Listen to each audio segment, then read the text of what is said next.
Hey friends, welcome back to another video. I'm here with a very special guest. Her name is Juliann Edwards. She's an industry leader. She's also the chair for U.S. Women in Nuclear.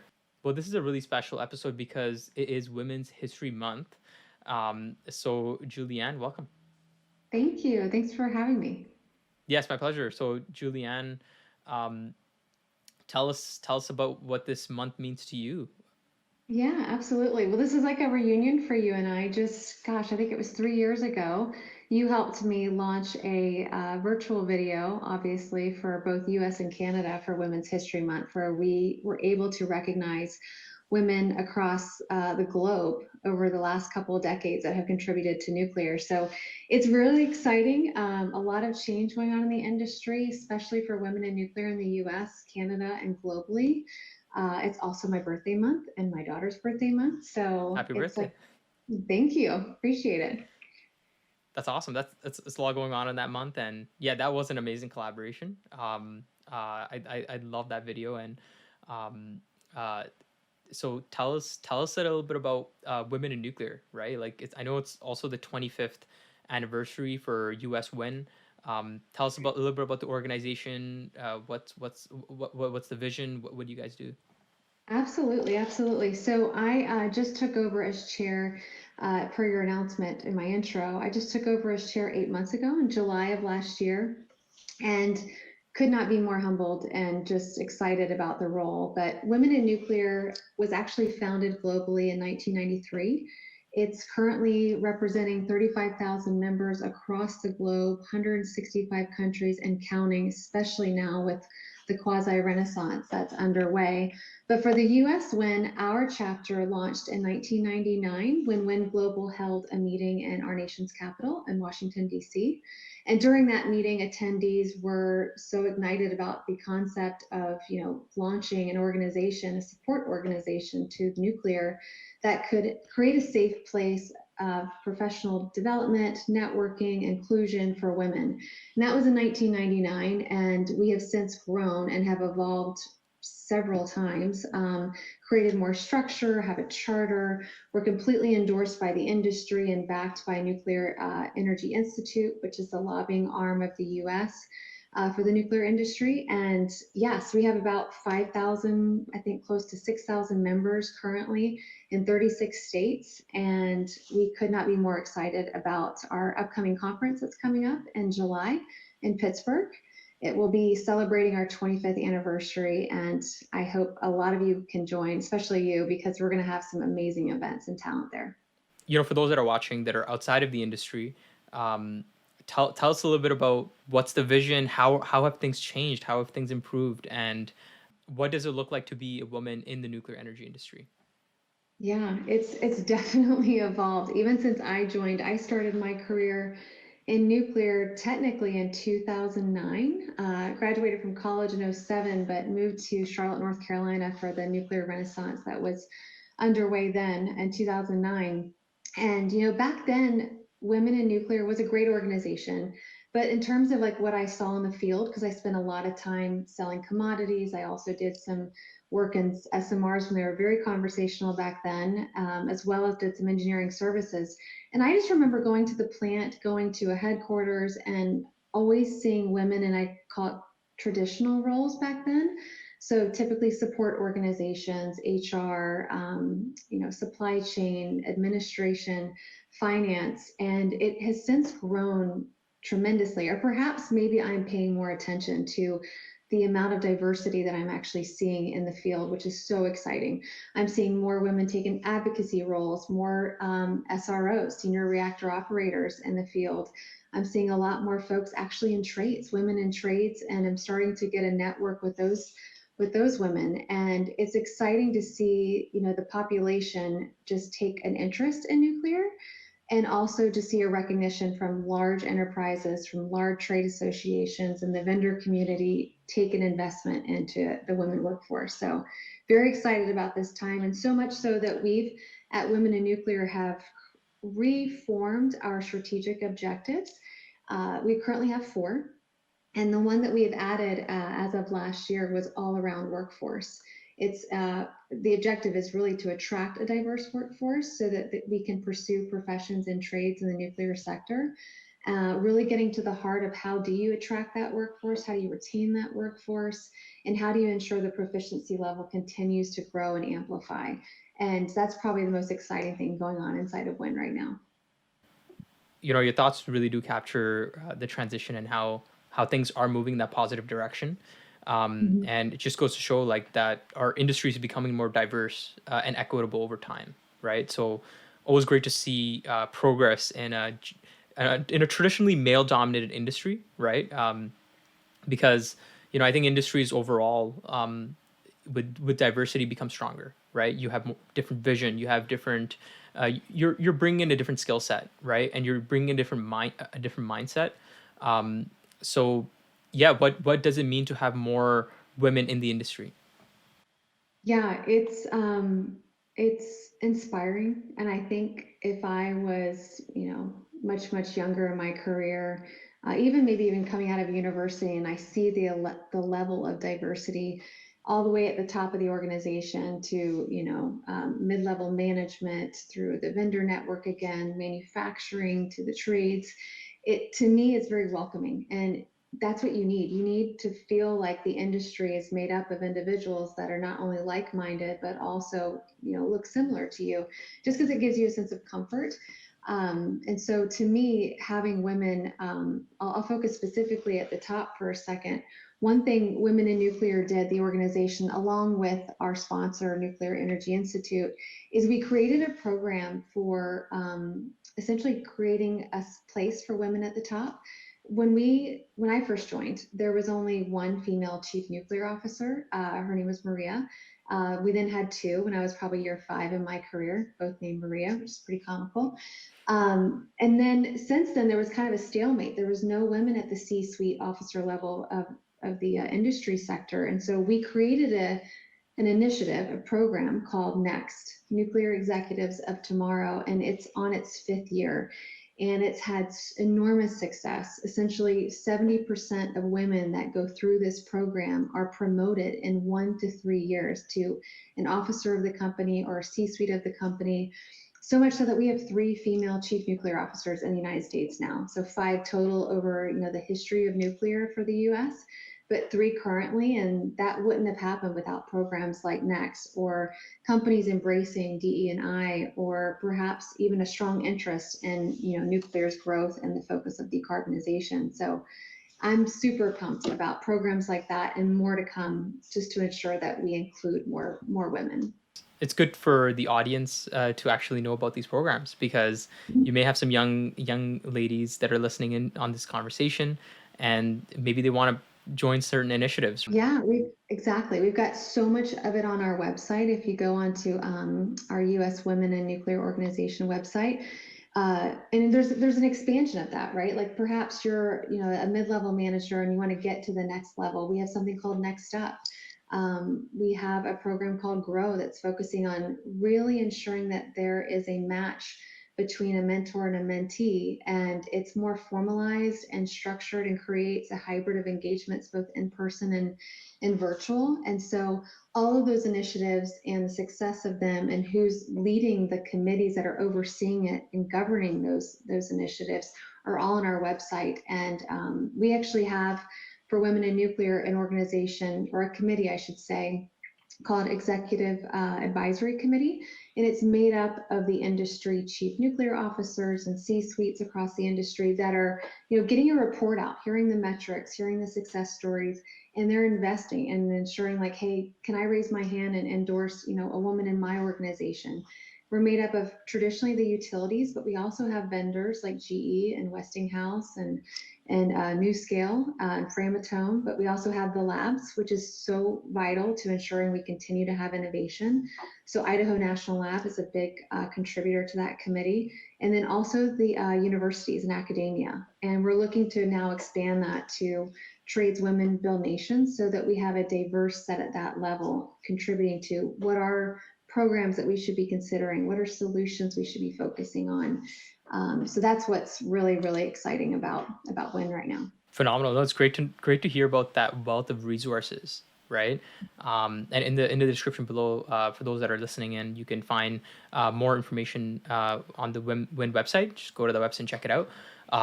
Yeah, that definitely is phenomenal. And like, developing leaders like yourself, right? Like you're an executive in the industry, right? And I really look up to you and like all the roles that you've taken on.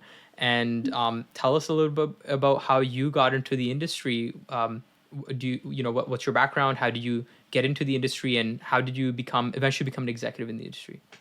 Yeah, I'll start with how I got in, which is probably untraditional, I would think. I didn't graduate from a technical university in nuclear engineering like yourself. I'm from a small town in Central Florida. Actually, came from the phosphate industry. That was all of the, I would say, the economic development in my community. And unfortunately, our hometown was impacted by one of the phosphate producers that essentially created a tritium plume under my high school and contaminated our groundwater. So I learned at a very young age the importance of health and understanding social responsibility at a corporate level. There was a class action lawsuit.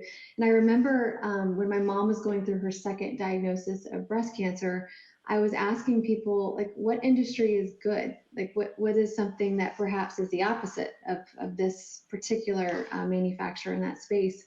And I remember a guidance counselor telling me when she Googled it, nuclear popped up. And I was like, I don't know what that is, but I want to go into nuclear. And it's funny, I didn't even have that memory until recently. I thought I always got into nuclear when I started selling commodities. I sold pipe valves and fittings in Central Florida to, natural gas combined cycle power plants and to steel fabricators and manufacturers and anybody that would buy from me, I would sell to them. And I remember pulling up to a facility on a map. Back then we had a map and I had my little GPS, my Garmin. And there was a facility called Crystal River north of Tampa, Florida. And it said it was a nuclear facility. And I was like, okay, I'm going to go see if I can get into this guard gate and see if I can sell them what I'm trying to solicit. And I could not get in. And what I learned from the security guard was that they bought a lot of what I was selling because they were going through a large refurbishment. And I made it my life's mission to get into that facility and, activated every person in my network and eventually found somebody that was buying steel. And that was my introduction to nuclear, like my first nuclear facility I visited. Sadly, it's shut down now and decommissioned. However, it was probably my first step on the journey of understanding nuclear. And I was just ignited by it because the culture of people were so different. Inviting, professional, and just all around more detail oriented, I would say, in their due diligence process. And for someone that was in contracts and trying to do a large steel deal with them, I found that they were going to elevate my game and make me better at what I was doing. And I was like, how can I sign up for more? And so I actually raised my hand and said, hey, I started researching what was going on in nuclear, and there was this renaissance that was coming. And I asked if we could start a company or a division in Charlotte, North Carolina, focused on nuclear. And there was 3 or 4 of us at the time, and we contracted with Hartford Steam Boiler, wrote a Section 8 manual from scratch, and started learning how to do something called commercial grade dedication. I helped audit steel mills. I mean, I did some like grimy work, went overseas and told all of these manufacturers what they were doing wrong for their procedures, learned very quickly I should not be an auditor, I should go back into sales. But yeah, that would just, I don't know. I remember going to work every day so ignited and excited about what I was doing because it was so complex. And I just felt like I had bragging rights to go back to my hometown in Lakeland and say, hey, this is what I'm doing. I'm, meeting with people and on the Hill and talking about how we can expand nuclear and, grow our domestic footprint. And I just never had a high in energy like that before. And I haven't left ever since. It's really cool how you um, I like how the origins of your story lie in tritium plume beneath the ground, and like from someone that is not in the industry, like I it just it boggles my mind as to how you would gravitate toward nuclear, and it makes sense, right? Because nuclear Yeah. industry is complete opposite of that, right? Exactly. Yeah, yeah, Exactly. yeah. You don't hear of those accidents, right? The world has had three major: Chernobyl, Fukushima. You could call Three Mile Island, but I don't really view that as a substantial accident. No one actually died from that incident. But you're right. Like, I saw what other industries were doing to, we'll call, cover up the crime, and it was just something I never wanted to be a part of professionally. I wanted to see what good looked like, and so from steel, I went on and followed a boss to try and go sell small modular reactors. From selling steel Okay, to a okay. reactor was not a traditional jump, and quite frankly, was way beyond my capability set. So I started off kind of behind the scenes, building proposals, doing communications. Sadly, that company lost their funding. They were funded by the Department of Energy in the United States, and I quickly had to accelerate to a different company called Chicago Bridge and Iron, who was the firm building Vogtle 3 and 4, building BC Summer 2 and 3, and yeah, started to work with them in selling engineering services and dipping my toe in project development, selling combined cycle power plants, kind of understanding how all different asset classes work in the energy mix. And you asked a question about like how I eventually got to an officer of the company. I would say I never actually asked for it. I would always want to tackle the largest problem that was going on. And for sales, obviously, it's getting into a market, penetrating a market the company's never penetrated before, or it's perhaps closing a massive deal that takes a lot of just politicking internally and externally, and collaboration, and building trust and rapport with both a community, an owner, and a vendor. And that was my skill set. Like, I was told I was glue. I was nicknamed Oprah. Like, I always had like this safe space in my office or my cubicle where people just wanted to talk. Yeah, And I think because I'm genuinely curious and love to solve complex problems and I love learning, I think folks just wanted to keep adding on more. And if you add on so much work, you got to promote. So that natural evolution just occurred. And I was so fortunate because I, one, had the opportunity, right time, right place.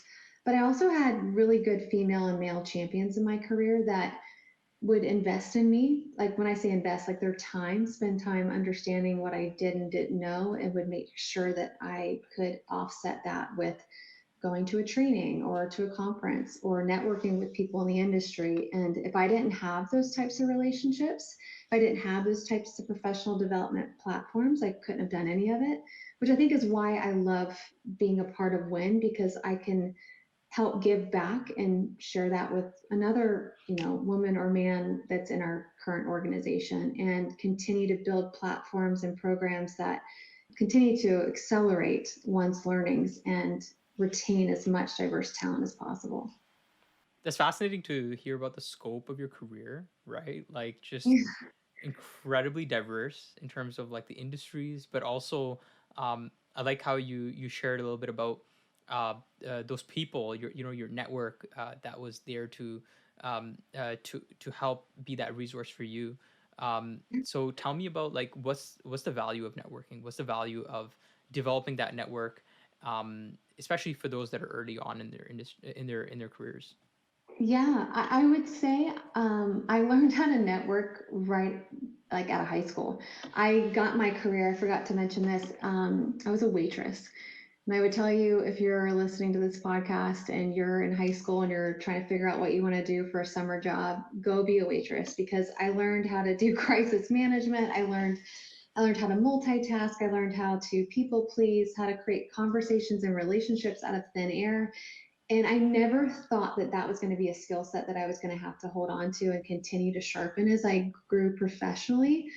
But man, that's my foundation, was learning how to network, was from waitressing. And so, to me, when I kind of take from that experience and I apply it today, I would say every engagement matters. Mm. I actually just had this conversation with Chris Medrick, who is the chief nuclear officer up at Bruce Power. We're sitting, getting ready for a board meeting, and we just kind of laughed, because when we first met, I was selling steel to Exelon, who's now Constellation. And he, treated me very professionally, was very courteous in helping me understand and navigate, the operations of that enterprise and where I could actually make an impact and have some success. And then our roles kind of flipped, being a board member at Bruce Power and him being the chief nuclear officer.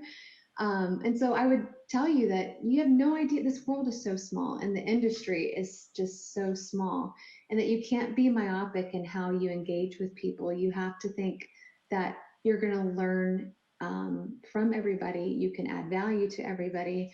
It's just a matter of connecting those dots as quickly as possible in those interactions. And so, yeah, networking to me is where I fill my cup. I get so excited talking to people. Phenomenal. No, I love that example, right? Of how you met your colleague, and you kind of reconnected, and like this happens so often in the nuclear industry, just because it's such a small industry, right? And I think Oh, that's gonna increase because we have this new renaissance, knock on wood, yeah. right? And hopefully, for folks that are coming from outside of the industry into the industry, there's going to be a lot more of those synergies. So tell me a little bit about the role of WIN in this new nuclear renaissance. Yeah, great question. So I spoke a little bit about the next program. One thing that we're trying to do is solve complex problems. We want to be an organization where nuclear executives, board members, people in universities, when they think of women in nuclear, they think of it as a 5,000-6,000 member task force that is out making sure that problems are being solved every single day. And so one thing I think of for when I think about my legacy and what I really want to leave is really threefold. One is helping ensure that, this industry workforce strategic plan document that Nuclear Energy Institute just published last year, that we take that as a framework to go solve problems. Let's focus on trades and building our relationships there and creating an inclusive environment at the site, at the plant, to ensure that we retain those workers. So that's one bucket. Another one is around metrics and how we incentivize and reward our members. Currently, our metrics are within the WIN organization are all around hours, and I want to pivot that completely to purposeful driven engagement. So we're going to completely revamp our metrics and award system so that it's all around delivering on strategic objectives, contributing to the initiatives, getting out and doing advocacy work with an educator or a legislator, or perhaps in the community with a decision maker within an organization or even within the city. So that's the second bucket. And I would say the third is really ensuring that our members feel confident and armed to be advocates. And could you imagine if all 5,000 of us had the same proficiency in clear and concise communication as someone you just interviewed, Grace Stinky? I want to take that public speaking component and ability to speak eloquently, make an impact, but be very clear and concise, and have everybody have that same skill set. And so we're going to be launching some very exciting things this year that will ensure that everyone has access to that type of training and they can go use it. And it's going to be a muscle that everyone has, memorized and can be able to just activate when they're ready to go advocate for nuclear. And it doesn't have to be a small subset of the industry that's, only doing advocacy or only doing, something related to getting legislation through. It could be 5,000 members that's made up of folks in universities to trades, again, to the professional skill sets that are in finance, marketing, and even operations. So I'm very excited about those three initiatives. I definitely think that's a powerful force that you're building, right? Like empowering Yeah. each and every single um, one of your members, right? Like so you've got an army of advocates there, and it goes beyond just advocacy. I think those communication skills um, translate to even the workplace, right? Like being able to communicate, right?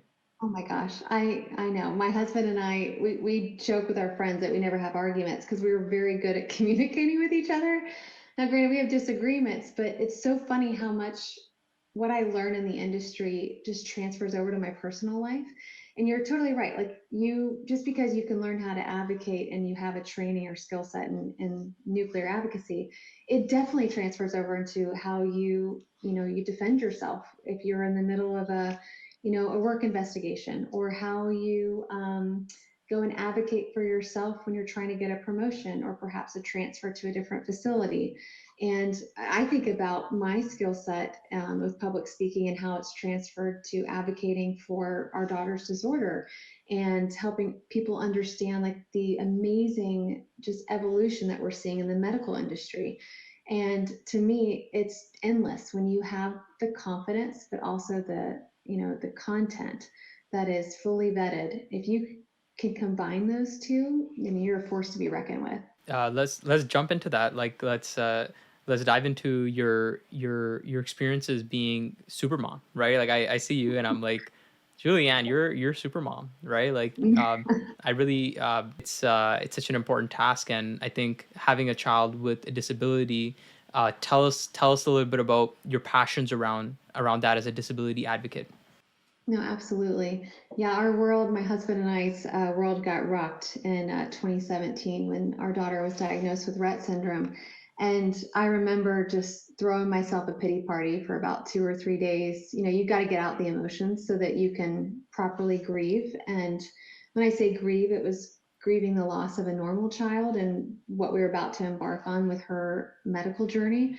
And so we both rallied around each other. I remember within 4 days, we were online, created a crowdfunding account just to help educate our network, both personal and professional. And it manifested within like 45 days. We raised $100,000 for this organization called Rett Syndrome Research Trust that's focused on eradicating Rett syndrome, curing it. And fast forward from 2017 to today, we have 12, I think close to 14 girls, if not this month, next month, that have been dosed with a cure for Rett syndrome that are going through a trial right now, both in the US, Canada, and the UK.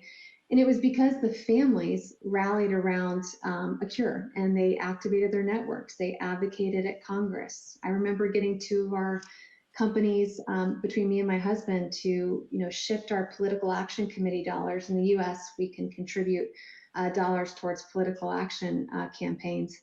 And I remember pivoting those dollars towards Rett syndrome. And so I would say for me, I was fortunate. I had a good spouse. I chose wisely. And so if you don't have a good partner in life, nothing could prepare you for going through something like that. And so because I have an amazing husband, because I have an amazing set of parents and brothers and friends and company at the time to support me during that journey, I came out just thriving, not just surviving, but actually a whole new person.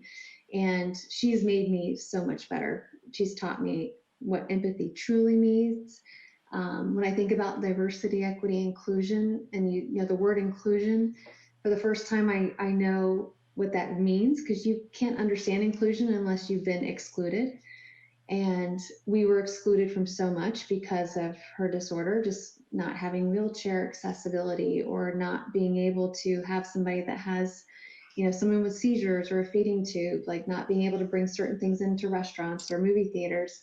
And so the education she has given me has been just tenfold. And I just hope that we can give her a better quality of life while she's here with us. Yeah, thanks for sharing that. Thanks for sharing Yeah. that story. And um, I see that, right, that next level of empathy, right, that you need as a caretaker of someone that has a disability, and that mental fortitude, and I can see that translate into your work, right, as a leader in the industry and actually caring about people, right, even between our interactions. Like I think I really see that the depth of those traits in you. And I love the article. Like there was an article that was published recently about your experiences being a disability advocate, and like you share your journey through that. I'll attach that in the link in the description as well, since I love that story. It carries over, again, personal experiences, and you and I have had this conversation about what you've had to do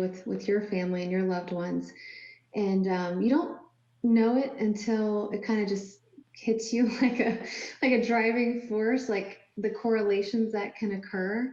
and the impacts and ripple effects that you can have on people's lives just from even openly talking about a child with a disability and what your family is going through.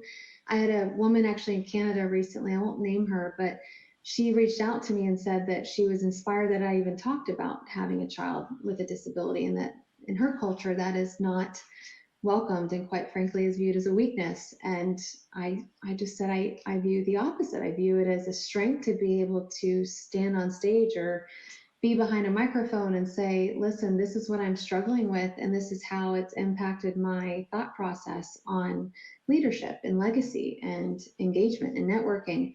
And I don't know, I never thought that somebody would reach out to me from an article and have, that impact, and that conversation was very impactful to me, and we've now have a friendship because of it. And I'm trying to help her embrace what she's going through, which is she also has a special needs child, and she's also battling cancer. And it's just fun to share people, like share with those in your network how they can get to the other side. Yeah, absolutely. Just the power of sharing your story, right? And Yeah. like, yeah, it does go a long way. It shatters those glass ceilings. And so like, Yeah.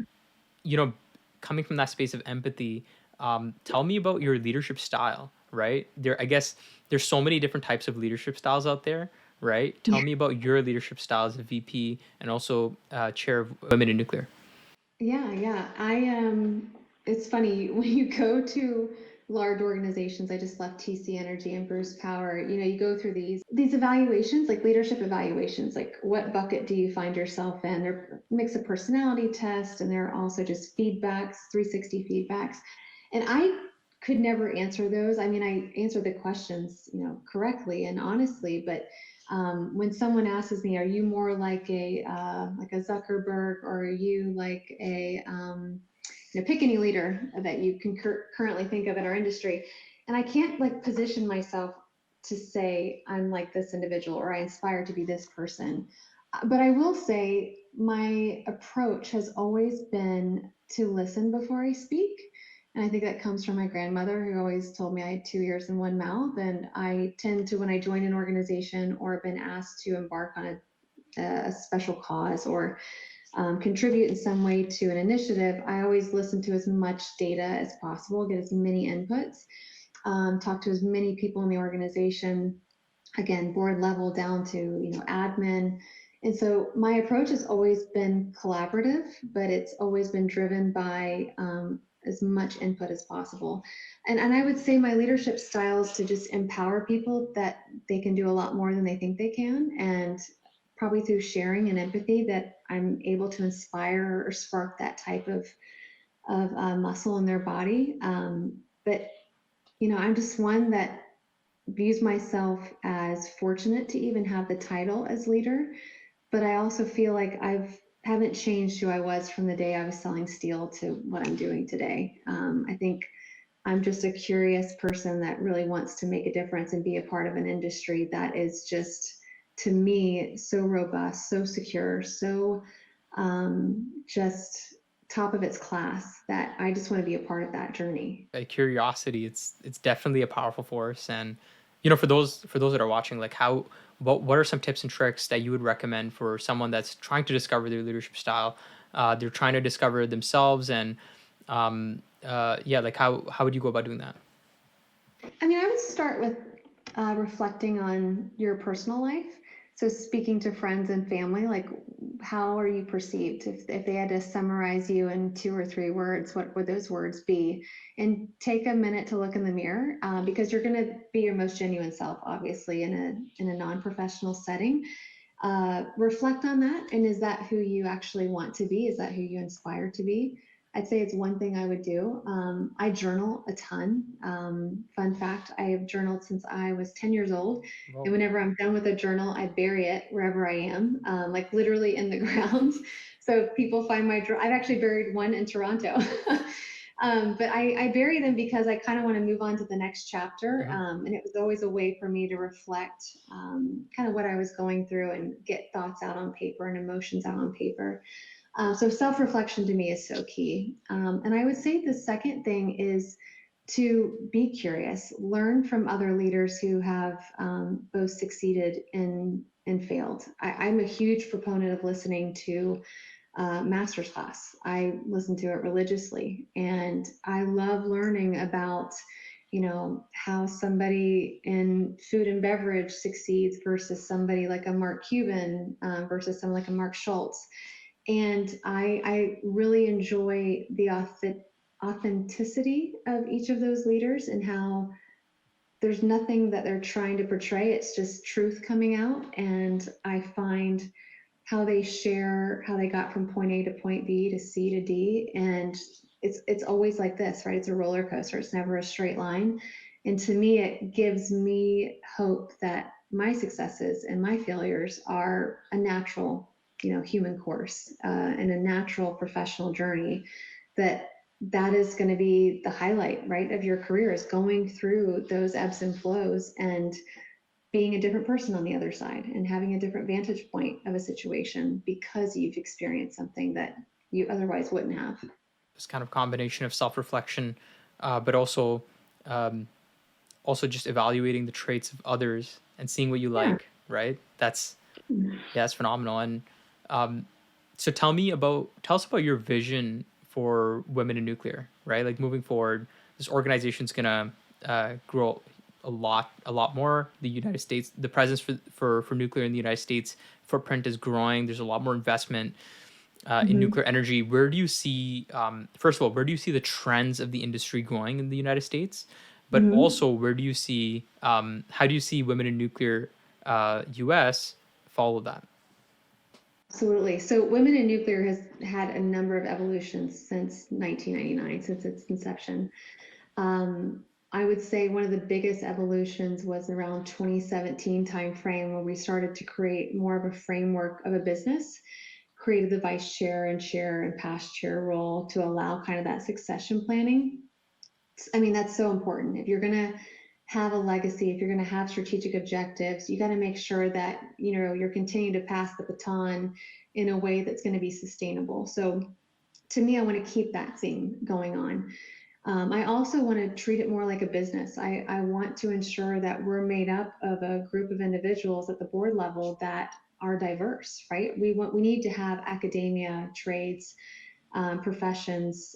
We need to have folks that are both in the late stage leadership part of their career and early stage leadership part of their career, so that we're naturally creating this space where people can mentor and coach one another and be a temperature check or a pulse check on, are these initiatives working, and are they permeating into the organizations and enterprises that we're touching every single day?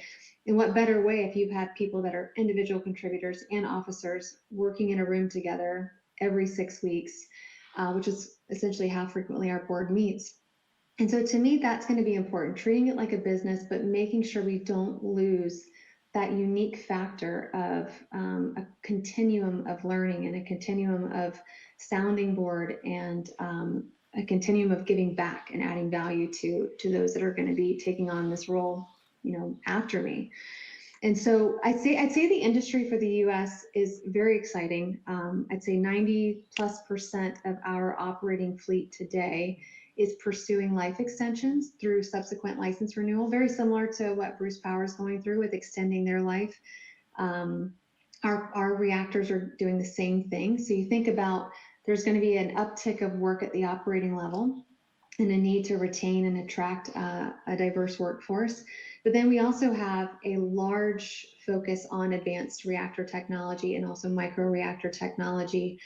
Since the Inflation Reduction Act and a number of other pieces of legislation, we're just seeing more industries want to understand nuclear. And I think WIN's role could be to ensure that there's not a distraction there, making sure that there's a platform that can educate. And so our website does that. Our members are going to do that when they go out into their communities. But also one thing I want to ensure that we contribute to is, enabling that attraction piece of the workforce. So NEI is coming out with a career playbook that will be a one-stop shop on, if you want to understand how to get into nuclear or understand what a career is like, perhaps in finance or HR or operations or a trade, this website will essentially guide you on, what are the proficiency tests and requirements in education? What's a day in the life like? Which we've been building up a huge database of like what's the day in the life of every functional area of nuclear, and it will all be housed so that people K through 12, folks that are perhaps thinking about leaving one industry and coming into ours, or perhaps even existing in the industry but want to take a leap. Do they have a transferable skill set that can go into a different part of the industry? And so I want to make sure we contribute to that, we accelerate that, we amplify it on every stage possible so that folks have a go-to and they're not having to navigate the web or navigate their own networks, which might be limited in nature. And I'm very excited to contribute to that, and hopefully we'll have a lot of success when that does launch later this year. Yeah, honestly, it's mind blowing just to see like the amount of initiatives that are taking place with women in nuclear, and it's great to just have this, have you as a voice just sharing all these things that are going on, and for for the young ladies that are watching this, and for the men as well, they can go out and actually grab those opportunities, right? Yeah, exactly. And it's a safe place to have some non-career limiting experiences, right? So if you want to take on a leadership role and you never actually led an organization or a team or a person, we'll give you the opportunity to go help lead an initiative or a pilot program or be a part of something that's going to solve for one of our industry biggest problems. Again, that's detailed out in this workforce strategic plan. And so to me, I view WIN as just an exciting place to just stretch your wings and to build your network and to be around other folks that are as passionate as you are about this industry. And I love every single day that I open up my inbox and I've got somebody else that's wanting to assist us. And just to know that, our light is shining everywhere is just exciting. I mean, so much so we actually had somebody reach out from the UAE, and we've shared our entire platform in our strategic planning document. And we said, hey, you don't need to start from scratch. Use this as a basis, and if it aligns with similar needs that your country's having or that your site is having, please use this. There's no IP to it. It's something that we view can be rinse and repeated country to country. I really enjoyed this discussion, Julianne. Like, we covered so many topics, but overall, like selfishly, I feel like this was a good session for even for me, right, as a developmental session. Of and course. so just to end off this podcast chat, and do you have any last messages that you'd like to share with the audience? Join Women in Nuclear. Go out and join. It's free. And listen to Osama's podcast. I've been listening to you for the past couple of years, and I will say I very much enjoy your authenticity and just how much you simplify very complex topics. It's much needed. That means a lot. That endorsement means a lot. So really Of appreciate course. it. In the description below, you can find the contact information for Julianne, as well as any information relevant to women in nuclear and some of the initiatives that we spoke about. So thanks again for tuning in. Until then, take care.